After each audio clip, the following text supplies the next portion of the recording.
Welcome back to Society Case Files. My name is Robert, and today I'm going to review the movie Ballerina. If you like this kind of content and you want to see more, please subscribe to the channel, hit the notification bell, but otherwise I'm going to dive right in. Ballerina is a movie set in the world of John Wick. It's a spin-off. It takes place during the events of John Wick 3.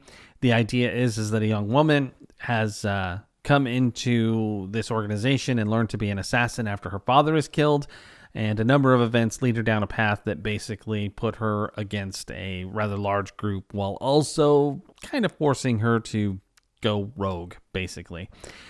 If that sounds familiar, it is. There are plenty of assassin movies that follow the same sort of shtick.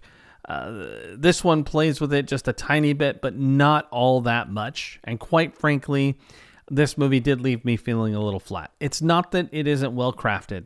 The choreography for all of these movies, it's just second to none. It's beautiful. It's well done. They come up with some really cool ideas. The problem is that even with John Wick 4, the action in it is starting to feel a little samey. It's just getting a little stale. It's gotten to the point where every time I go to these, they feel more like a tech demo for what stunt people are capable of rather than a movie unto themselves. In this case, I really have to say that Ballerina felt a little bit more like someone streaming a video game that had a very limited story, and the player was just a little bit better than good enough to beat it without dying. It just had that sense of stuff happening for the sake of it happening. Someone attacks the character just to keep the action moving, just to keep things kinetic, basically. And that's kind of a shame, but I saw that coming when I saw John Wick 4. I mean, that was a 3-hour just massacre fest. And I guess that the real trick behind the John Wick world, the thing that starts to make it wear a little bit, is that so few people have any self-preservation. It's like everybody just throws themselves at whatever unstoppable killing machine happens to be in their vicinity at the time. And honestly, that just starts to get really old. But, there's been so many movies like this one where a woman is basically an assassin or an agent of some kind that goes out of their way to do whatever. It's not fair to say that Ballerina is any better or worse than some of those. I would say that it is less probable than, say, even Anna, which is kind of funny considering how ridiculous I thought that movie was. And, I mean, I like these kind of movies, and yet walking out of Ballerina, I just felt tired. I didn't really feel any impact. There was no emotional impact in the things that were happening, and I didn't really get invested in why we were doing the things we were doing. I don't want to go into too much depth of spoiler quite yet, but we will in a moment. But overall, I just think that it could have been better, I think. I think that with an extra half an hour to develop some of the story a little bit more, we would have had a better connection to the character as opposed to the peripheral one that we possess going into the basically second and third act of the film. The beginning starts very, very high speed, and it slows down just a little bit just to give us some sense of normalcy for the character, and then it goes back into kinetic fury and kind of rides that through the rest of the film. The movie did cost $90 million, which is absolutely absurd. There's just not that much going on as far as the special effects go and stuff. I mean, it's all stunts, so I guess those do cost a lot of money, but still, it just feels like that was an exorbitant price tag for something that may or may not be able to even come close. In fact, they were hoping for 30 to start, and their opening weekend, they only got 26 million. And so to get up to that price tag and get their money back, and pretty sure they got to double it. That's the way they talk about it, because half the money goes to the theaters and stuff. So the chances of getting that back, of recouping those losses, had to be slim. And to that end, it feels to me like this movie was released to recoup anything at all, because, quite frankly, there's just not enough going on with it in order to feel like it contributes in a super meaningful way. I really do feel like they might have scrapped this movie if it would have cost less, or at least they would have had a better chance of getting their money back.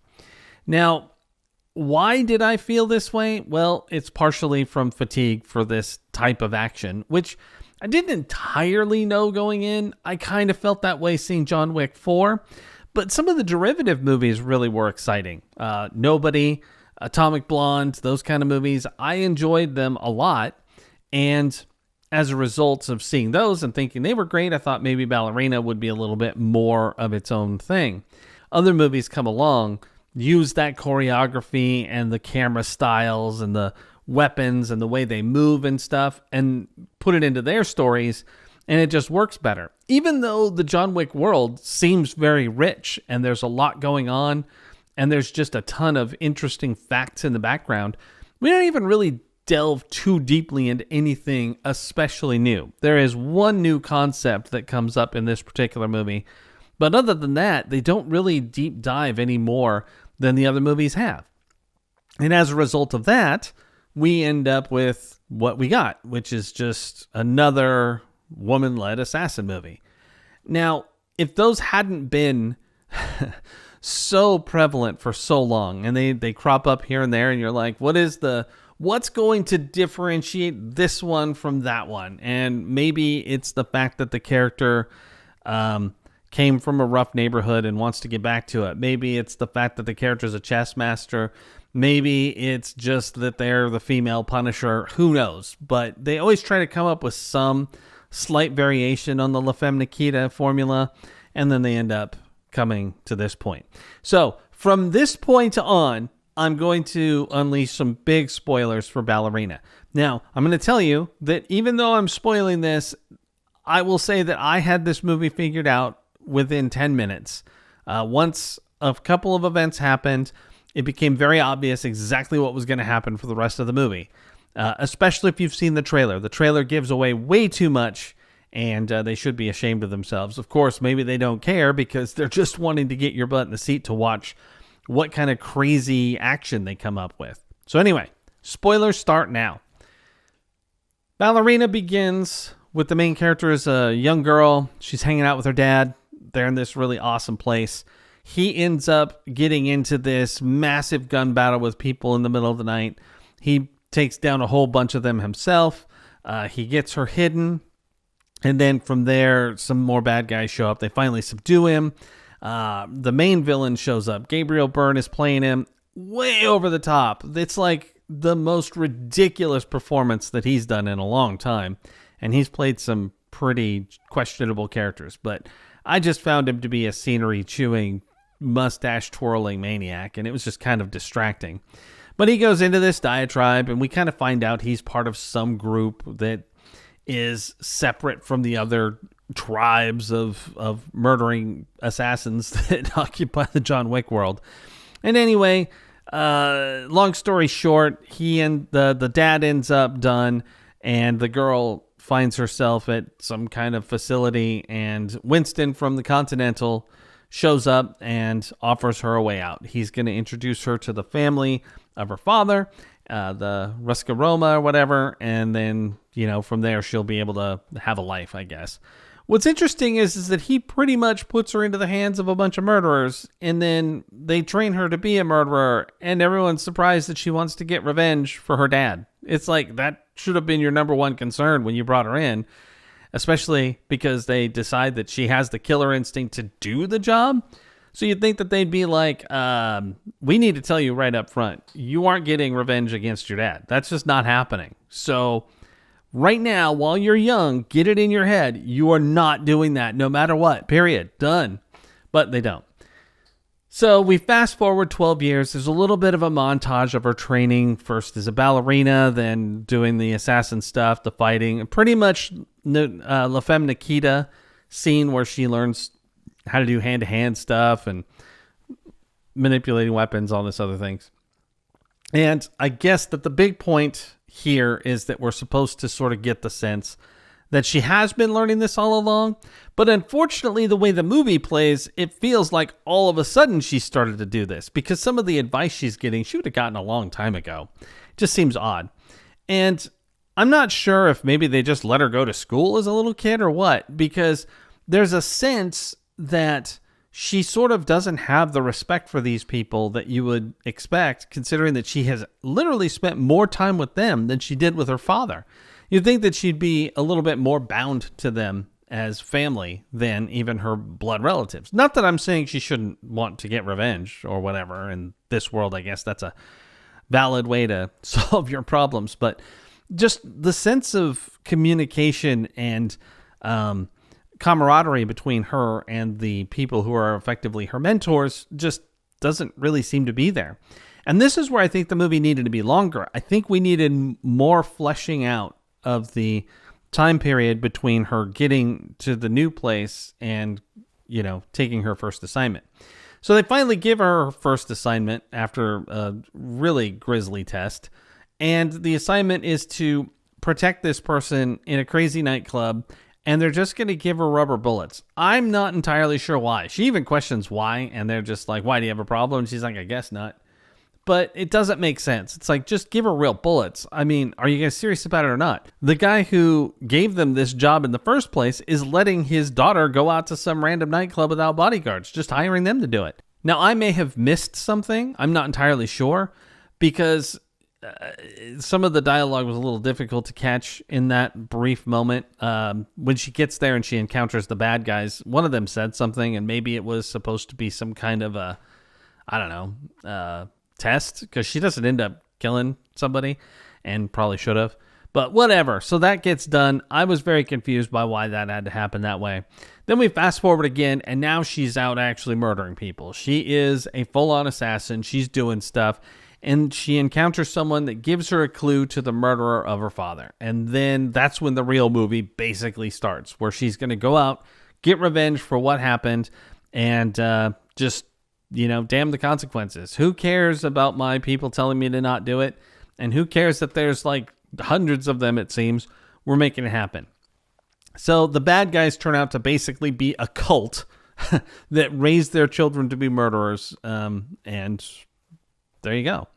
The thing that's odd about it is that some of these people somehow break free of the cult programming and then have to be hunted down and killed.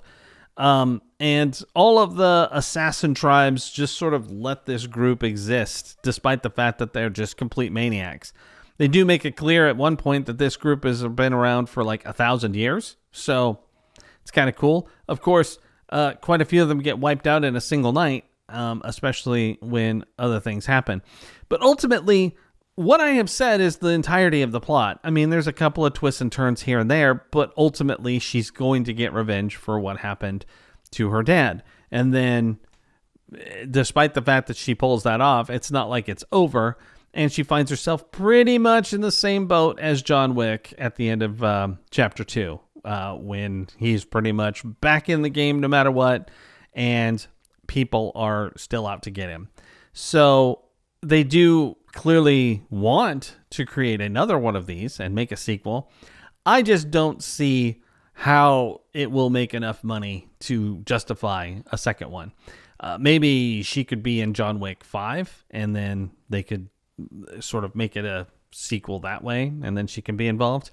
But as far as I was concerned, they really needed to let this story end on a more finite note so that she could like go back and work with her people again or something. Turning her into a rogue asset that's just going to be hunted, that's a little out of control. And quite frankly, while she is really awesome, her character is really amazing, I don't really see her surviving some of the people that would come after her for the amount of money that they've put up on the block. I mean, some of the people that come after John Wick went after him for less, and they were really nasty. I mean, they're throwing him around pretty good, and it just it seems like she'd be in a lot of trouble. Like that contract at the end should have been a very dire ending to a movie, one that left you going, wow, I think she might well be done. Overall, I think that the number one problem with the action, because again, I'm not going to take anything away from the way it looks, it just starts to get ridiculous, the amount of punishment some of these people can take. I mean, we're talking eyes gouged out, beaten, broken, stabbed, and they're just like, whatever, I could still keep going. And I guess that in a sense, we can start inferring things about the world of John Wick, and that maybe these aren't even human beings, that they're like demons or angels or whatever. Who knows? It would be nice if they would straight up say it, because then it would be a little easier to accept and embrace the fact that these people can take more punishment than anyone should. And to that end, I've heard people say, well, you know, the way that the main character in this responds is a lot more realistic. She's a little bit more upset, and she's taking the trauma around her with a lot more emotion. And I'm like, well, that's fine. But in a movie where a guy can be basically mutilated like he's a zombie and only gets killed with a headshot, I don't think realism is the problem with the Ballerina. I don't think anything that happens in a John Wick movie necessarily has to have anything to do with realism, because it's way over the top. The action is crazy. It's like a more intense version of the 80s action. Back in the day when guys are getting lit up and shot and they're still running, they don't even really slow down, and 5 minutes after taking a bullet to a shoulder, the guy's like waving his arm around like it doesn't even hurt, shooting people back. It's kind of like that, but prettier and done with a lot more artistry, which is, again, fine. I guess I would just like to see them use the action in a way that really bolstered the story more and wasn't just there to have more guys get whacked in really creative and horrible ways. Some of the fights in this in particular seem to only happen to keep the fight going. Like, there's no reason for some of these people to just burst in and start doing the things they do, because in some cases, they don't even necessarily know who the person is. They just start opening up. And it's like, guys, really? Could we have any conversation? Does nobody have any self-preservation? Even after watching someone kill 18 people, one guy's like, well, I still got this. It's like, come on. Somebody at some point should be like, well, let's at least try and talk. Maybe he'll get murdered too, but at least he could try. He could say something. He could hold his hands up. I don't know. But it is funny that every single person, from the lowest thug to the super bosses in this, all seem to feel that they are immortal or invulnerable, or at least impervious to trauma. And they put themselves out there and end up finding out otherwise. But anyway, I didn't really care for the Ballerina all that much. I thought that it was going to be something else, I think. I was under the...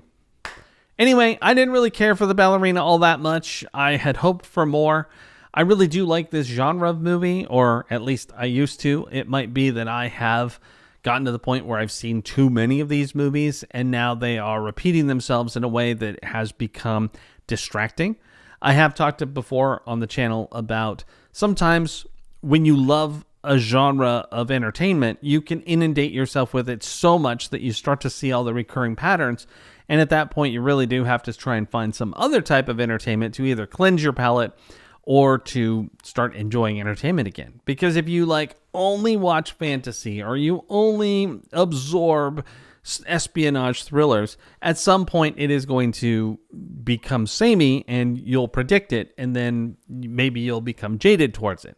I feel like that's probably happening to me a little bit with this kind of movie, the woman-led assassin films specifically. I know it's a real subgenre to say, but it probably has happened. So would I recommend the Ballerina?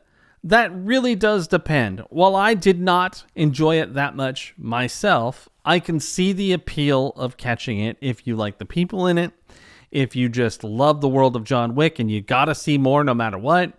If you're not tired of this action, if it hasn't started to make you feel numb, then yeah, see it. It's worth it. It's 2 hours. I mean, if you can shut off some of your questions that you'll have throughout the movie, then I think you'd have a great time. If, on the other hand, you have seen the John Wick movies and you're like, oh my goodness. I mean, I've talked to some people. One person said they didn't finish John Wick 4 because they got bored of the action because it was just too much. Another person said after they started John Wick 2, they were just like, wow, this is really too close to the first one. I'm not in. I mean, it's not for everybody. Anyway, that's enough for me today about the Ballerina. Let me know if you liked the movie in the comments. Let me know if you think I'm crazy. I probably am. Have you seen it and liked it? I'd like to know that too. Otherwise, this is Robert with Society Case Files, signing off.